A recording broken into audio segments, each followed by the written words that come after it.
Hello students, welcome to my YouTube channel CA Rashmi's learning hub. और इस video में हम करने जा रहे हैं मैथमेटिक्स का टॉपिक डिसीजन थियरी।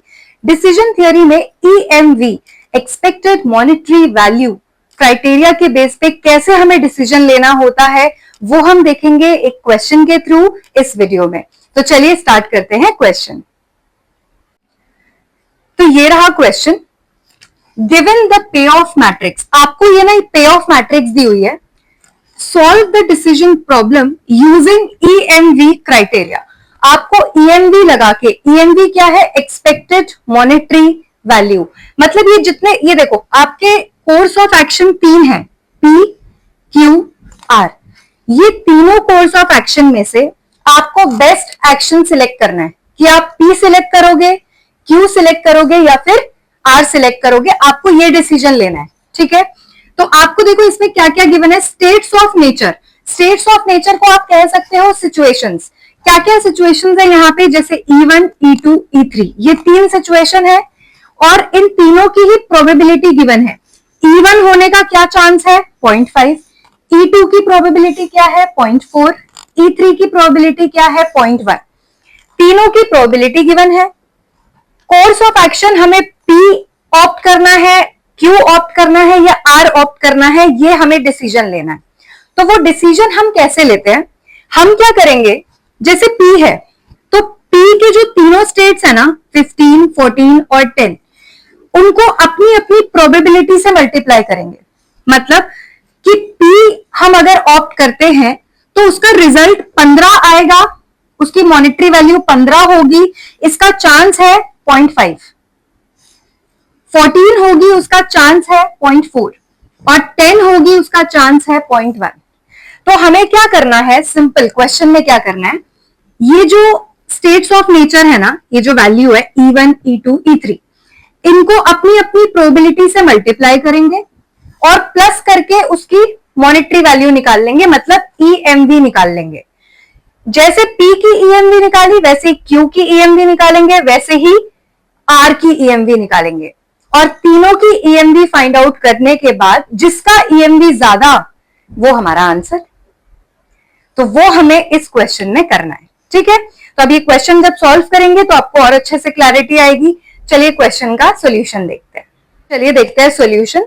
इसके लिए मैंने अभी क्वेश्चन वापस यहाँ पे लिख दिया है। अब हमें क्या करना है, P, Q और R, इन तीनों में से बेस्ट कोर्स ऑफ एक्शन कौन सा है वो सिलेक्ट करना है। मतलब P में हमारे 3 आउटकम्स हैं, या तो 15 या तो 14 या फिर 10। लेकिन 15 की प्रोबेबिलिटी है 0.5, 14 की प्रोबेबिलिटी है 0.4 और 10 की प्रोबेबिलिटी है 0.1। हमें तीनों का P, Q, R तीनों का ईएमवी निकालना है और जिसका ईएमवी हाईएस्ट होगा, जिसकी मॉनेटरी वैल्यू हाईएस्ट होगी, वही हमारा डिसीजन होगा, ठीक है। तो सॉल्यूशन में सीधा सीधा क्या करेंगे, ईएमवी फॉर P। अभी जो ये P है, P का ईएमवी निकालना है। कैसे निकालेंगे? फर्स्ट E1 क्या है? 15। 15 को अपनी प्रोबेबिलिटी से मल्टीप्लाई करो, 15 मल्टीप्लाई बाय 0.5, ठीक है। बीच में करेंगे प्लस। नेक्स्ट क्या है? 14। 14 को अपनी प्रोबेबिलिटी से मल्टीप्लाई करो, 14 मल्टीप्लाई बाय 0.4। और थर्ड है 10, तो 10 मल्टीप्लाई बाय उसकी प्रोबेबिलिटी 0.1। मतलब हमने 15 को 0.5 से मल्टीप्लाई किया, 14 को 0.4 से मल्टीप्लाई किया, 10 को 0.1 से मल्टीप्लाई किया। तीनों को आपस में कर देना है प्लस, ईएमवी आ जाएगा। तो अब देखो इसे सॉल्व करेंगे। अगर हम 15 मल्टीप्लाई बाय 0.5 तो ये होता है 7.5, प्लस 14 मल्टीप्लाई बाय 0.4 तो ये होता है 5.6, और प्लस 10 मल्टीप्लाई बाय 0.1 अगर हम ये करेंगे तो ये होता है 1। अब 7.5, 5.6 और 1 तीनों को आप प्लस करोगे तो आंसर आएगा 14.1। तो P की जो ईएमवी है वो है 14.1, ठीक है।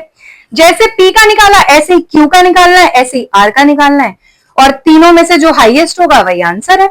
5 मार्क्स का क्वेश्चन आता है एग्जाम में, बहुत इंपॉर्टेंट है, अच्छे से देखो। Next EMV for Q। अभी हम अगर Q के लिए ईएमवी फाइंड आउट करेंगे। अब देखो Q के ये जो स्टेट्स ऑफ नेचर है वो क्या है? 13, 15 और 12। तो 13 को प्रोबेबिलिटी से मल्टीप्लाई करो, 15 को प्रोबेबिलिटी से मल्टीप्लाई करो, 12 को प्रोबेबिलिटी से मल्टीप्लाई करो और प्लस करो, सिंपल। 13 मल्टीप्लाई बाय क्या है probability 0.5 plus next 15 multiply by 0.4 plus 12 multiply by 0.1। Solve कर लेते हैं। 13 multiply by 0.5, 13 into 0.5 6.5 plus 15 into 0.4 6 और 12 इंटू 0.1 1.2।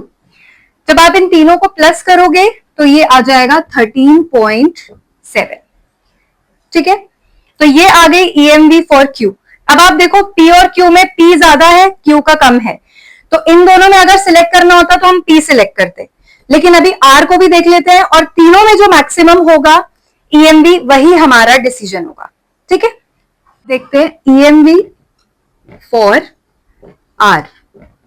ठीक है, R में देखो तीन ऑप्शंस है, वही 17, 16 और 25। 17 की प्रोबेबिलिटी क्या है 0.5, 16 की 0.4, 25 की 0.1।